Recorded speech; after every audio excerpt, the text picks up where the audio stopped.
ಎಲ್ಲರಿಗೂ ನಮಸ್ಕಾರ. So wishing very happy new year ಅಂತ ಹೇಳ್ತಾ, ಸೊ ಈ ಒಂದು ಅಪ್ಡೇಟ್ ಇದೆ ಏನಂದ್ರೆ, ಸೊ SSPಯಲ್ಲಿ ಭಾಳ ಜನಕ್ಕೆ ಈ ರೀತಿ ತೋರಿಸ್ತಾ ಇದೆ ಅಲ್ವಾ?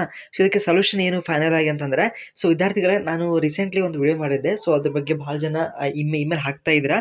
ಅದು ಹಾಕಿ ಸೊ ಇಲ್ಲಿ ನಿಮಗೆ ನಾನು ಇಮೇಲ್ ತೋರಿಸ್ತೇನೆ. ಪ್ಲೀಸ್ ಒಂದ್ಸತಿ ನಿಮ್ಮ ಅಪ್ಲಿಕೇಶನ್ ನಂಬರು, ನಿಮ್ಮ ಹೆಸರು ಎಲ್ಲ ಕೂಡ ಹಾಕಿ. ಇಲ್ಲಿ ಪೋಸ್ಟ್ ಮ್ಯಾಟ್ರಿಕ್ ಹೆಲ್ಪ್ ಅಂತ ಇದೆ. ಓಕೆ, ಇದು ಈ ಒಂದು ಇಮೇಲ್ ಐಡಿಗೆ ನೀವು ಒಂದು ಇಮೇಲ್ ಕಳಿಸಿ. ಸರ್, ಈ ರೀತಿ ನನ್ನ ಪ್ರಾಬ್ಲಮ್ ಆಗಿದೆ, DBT ಇನ್ನೂ ಬರ್ತಾ ನೋಡ್ತಾ ಇದೆ, ಅಪ್ಡೇಟ್ ಅಂತ ಇದೆ, ವರ್ಷ ಮುಗದೇ ಹೋಯ್ತು, ಇನ್ನು ಹೊಸ ವರ್ಷ ಚಾಲು ಆಗಿದೆ. ಸೊ ಪ್ಲೀಸ್ ಜಲ್ದಿನ ನಂಗೆ ಅಮೌಂಟ್ ಹಾಕಿ ಅಂತ ಒಂದು ರಿಕ್ವೆಸ್ಟ್ ಮಾಡಿ. ಇವೆಲ್ಲ ಕೂಡ ಇಮೇಲ್ ಐಡಿಗೆ CC ಇಟ್ಕೊಳ್ಳಿ. ಓಕೆ, ಒಂದು ಟ್ರೈ ಮಾಡಿ, ಡೆಫಿನೆಟ್ಲಿ ರಿಪ್ಲೈ ಬರುತ್ತೆ.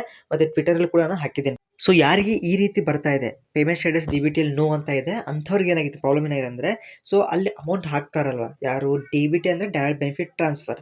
ಸೊ ಇಲ್ಲಿ DDO ಅಂತ ಒಬ್ಬ ಆಫೀಸರ್ ಇರ್ತಾರೆ. ಅವ್ರು ಏನು ಮಾಡಿದ್ದಾರೆ, ಇನ್ನೂ ನಿಮಗೆ ಅಮೌಂಟ್ ಅವರಿಗೆ ಫಂಡ್ಸ್ ಅಂದ್ರೆ ಪ್ರಾಪರಾಗಿ ಬಂದಿಲ್ಲ ಅವರಿಗೆ. ಸೊ ನಿಮಗೆ ಕಳಿಸಿಲ್ಲ, ಅವರು ಬೇರೆಯವ್ರಿಗೆ ಸೆಂಡ್ ಮಾಡಿದ ಬೇರೆ ವಿಧ ನಿಮ್ಗೆ ಬಂದಿಲ್ಲ. ಯಾಕಂದರೆ ಸ್ವಲ್ಪ ಅದು ಡಿಲೇ ಆಗಿದೆ ಪ್ರೊಸೆಸ್. ಕೆಲವೊಂದು ವಿದ್ಯಾರ್ಥಿಗಳಿಗೆ ಅಷ್ಟೇ ಆಗುತ್ತೆ.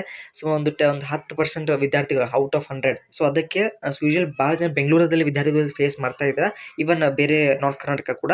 ಸೊ ಇದಕ್ಕೆ ಸ್ವಲ್ಪ ಈ ಒಂದು ಜಾನ್ವರಿ ತಿಂಗಳಲ್ಲಿ ಬರೋ ಚಾನ್ಸಸ್ ಹೈ ಇದೆ. ಸೊ ನಿಮ್ಗೆ ಬರುತ್ತೆ, ಡೆಫಿನೆಟ್ಲಿ ಬಂದೇ ಬರುತ್ತೆ. ಈ ಜಾನ್ವರಿ ತಿಂಗಳಲ್ಲೇ ಬರುತ್ತೆ. ಅಷ್ಟೇ ವೇಟ್ ಮಾಡಿ. ಯಾಕಂದರೆ ನಂಗೆ ಗೊತ್ತಿದೆ ಸರ್, 1 ವರ್ಷ ಆಯ್ತು ಸರ್, ಇನ್ನೂ ಎಷ್ಟು ವೇಟ್ ಮಾಡ್ಬೇಕಂತ ಅಂತೀರಾ ಖರೆ. ಬಟ್ ಏನು ಮಾಡೋಕ್ಕೆ ಬರಲ್ಲ. ಅದು ಜಾನ್ವರಿ ಅಂದರೆ ಇಯರ್ ಎಂಡ್ ಆದ ತಕ್ಷಣ ಅವರು ಸ್ವಲ್ಪ ಫಂಡ್ಸ್ ಬರುತ್ತೆ. ಅದರ ಮೇಲೆ ಅವರು ಸೆಂಡ್ ಮಾಡ್ತಾರೆ. Okay, direct benefit transfer. So please ಇನ್ನೂ ಸ್ವಲ್ಪ ದಿನ ವೇಟ್ ಮಾಡೋಣ. ಓಕೆ, ಸೊ ನೀವು ಕೂಡ ಇಮೇಲ್ ಮಾಡಿ, ಡೆಫಿನೆಟ್ಲಿ ಒಂದು ರಿಪ್ಲೈ ಬಂದೇ ಬರುತ್ತೆ. Okay, all the best. Like ಮಾಡಿ, ಫ್ರೆಂಡ್ಸ್ ಕೂಡ ಶೇರ್ ಮಾಡಿ. Thank you.